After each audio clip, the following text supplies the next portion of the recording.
Jacques Perrin, merci de nous accueillir dans votre bureau. On le voit ici, sur les murs, dans votre bibliothèque. La mer fait manifestement partie intégrante de votre vie. Alors, quelle relation entretenez-vous avec elle?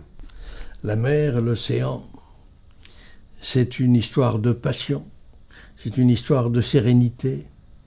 Et comme heureusement je fais une autre passion, c'est le cinéma, mais qui avec le cinéma me rapproche encore plus de la mer. La mer, pour moi, c'est le souffle, c'est les rêves, c'est la poésie, c'est tout ce que la mer peut nous offrir.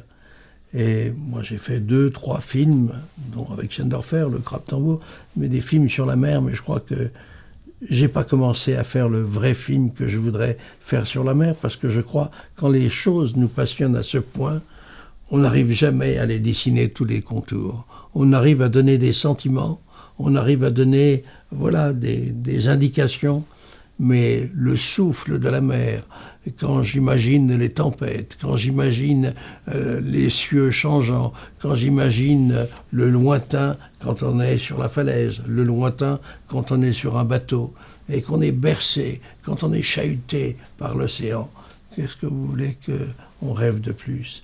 Quand j'ai fait un film qui s'appelait Océan, il y a un petit garçon qui demande « C'est quoi la mer ?» Et j'avais trouvé cette formule avec Jacques Cluzot formidable. « C'est quoi la mer ?» Il n'y a pas de mots. La mer, c'est... Voilà, c'est ça. C'est le souffle, c'est les nuées, c'est tout ce que l'on peut rêver au plus profond de soi-même. Et je crois que quand on a une âme qui est bercée par la mer, je crois qu'on vit un peu mieux, on devient un peu meilleur. Alors justement, la première édition de la mer XXL se déroulera à Nantes du 29 juin au 10 juillet 2019. Comment cet événement s'inscrit-il dans votre vision de la mer? Ma vision, mes visions de la mer, elles sont multiples. D'abord, c'est les navigateurs qui pourraient nous parler de la mer, de cette mer qui nous appelle et qui nous fait rêver. Ça peut être aussi les marins, c'est-à-dire les pêcheurs. La connaissance de la mer, c'est quelque chose qu'on a vécu avec elle. Je crois que c'est bien, s'il y a une telle manifestation, ce sera pour parler, pour évoquer, pour rejoindre la mer et de faire en sorte qu'il n'y a pas que les gens de la mer qui aiment la mer. La mer, c'est aussi celle qu'on imagine, c'est celle que l'on voit quand on est sur une falaise et qu'il y a les lointains, les horizons, et qu'on s'imagine que, si je pouvais, j'irais bien sur l'océan. Alors il y a ceux qui rêvent, mais il y a ceux qui rêvent en étant sur la mer.